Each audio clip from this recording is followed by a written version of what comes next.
Show of a hand, people. Yes, sir. Inventions? Ah, my inventions, very good, sir. We may discuss a few of those inventions in greater detail. Anyone else know what I'm famous for? Eh?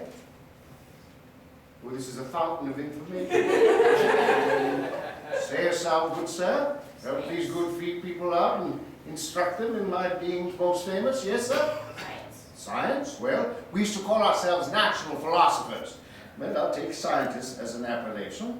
I was also involved with the kite and key experiment. Doth any of you know about that? Eh? No, you shake thy head. Eh? What was that about, sir? Electrical experiments. Very good, sir. We may run a few experiments later on with electrical, with some shocking results. Oh, I see a few specimens already. I also was involved with a very famous document every American should know and revere. Do you happen to know that most famous document? Yes, my lady, what is it? I did do that one, didn't I? Yes, I am known as your founding father. You like what we found? Well, I hope so. It took a lot of hard work, a lot of imagination. Well, you do seem to know a little bit about me after all. Let's see if I can fill in the gaps, so to speak, what you may or may not know. You know, coming from one century, the 18th century, into the 21st century, it can be a bit mind-boggling, to say the least. But I'll see what I can recollect and recall. First of all, I was born. Well, that's always a good beginning, being born. If you're not born, you don't have a story to tell. That's what you call logic. Now let me think. I was born in 1706, and I was born in the corner of Washington and Milk Street in a small white frame house, the fair city of Boston. Come from a rather large family. We had 17 children in our family. I was 17. My father was very proud. My mother was very exhausted. 17 children, that's a lot of children to take care of. Our biggest problem used to occur in the area of education. You see, in my day, if you could afford university training, you'd either be trained as a doctor, as a lawyer, as a minister. I, being the 10th son of such a brood, it was deemed that I should be trained as a minister, much like a tither to the church. Well, my father investigated the cost of a complete education at the University of Harvard, found out it would cost up to $400. Yeah, it's not that expensive today. Well, even so, many years later on, my family said, my friends and family often remarked that they gave a sigh of relief that I did not take that pathway into the church. And I'm sure there are many in the church who gave an equal sigh of relief as well. But nonetheless, would you like to hear a little bit about my life, a little bit about my inventions? Eh? Very pretty, very pretty.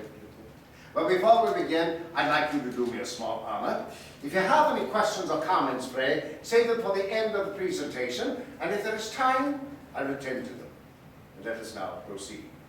And if anyone feels the goodly urge to saw thy wood, will do so, please quietly. Now let us begin. As I mentioned before, you see, my father was a candle maker. He took me out of school at the age of 10, only had 2 years of formal training. There he had me cutting the wicks and melting the wax. Oh, it was hot, tedious, and may I say, smelly work. Soon dawned on me and on him, the life of a candle maker was not for me.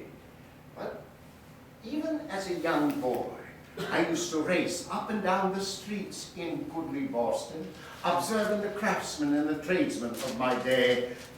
Then I realized that fascination would result in my becoming what we used to call ourselves a gadgeteer, about which you call inventor. But I precede myself. As you may notice, I will have a habit of doing that on and off. But nonetheless, my parents would hear none of that, as well as my passion for the sea.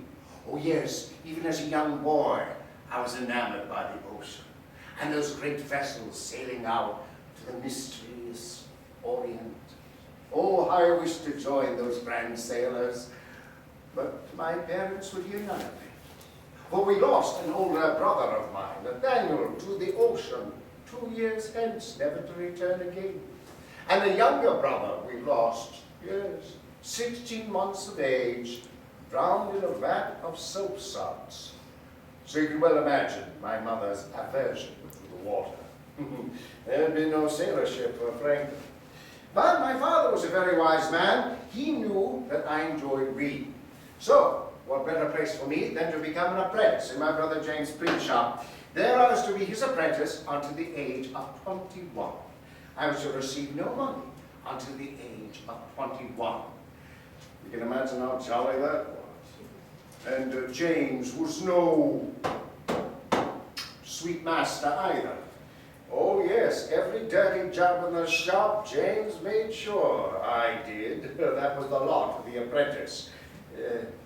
Did he tell you the story about the ink balls? Eh? Huh? And they used to cover the ink balls with the leather, and he used to soften the leather. Huh? I'll tell you about it. He literally would take those ink balls you saw, where they spread out the ink. Well, that leather would crack and peel. So, every couple of weeks, the apprentice had to take a new sheet of leather, which is very stiff, and had to soak it in a natural fluid, an acid. And you know where that acid came from? I'll give you a hint. It came from a cow, but it ain't milk.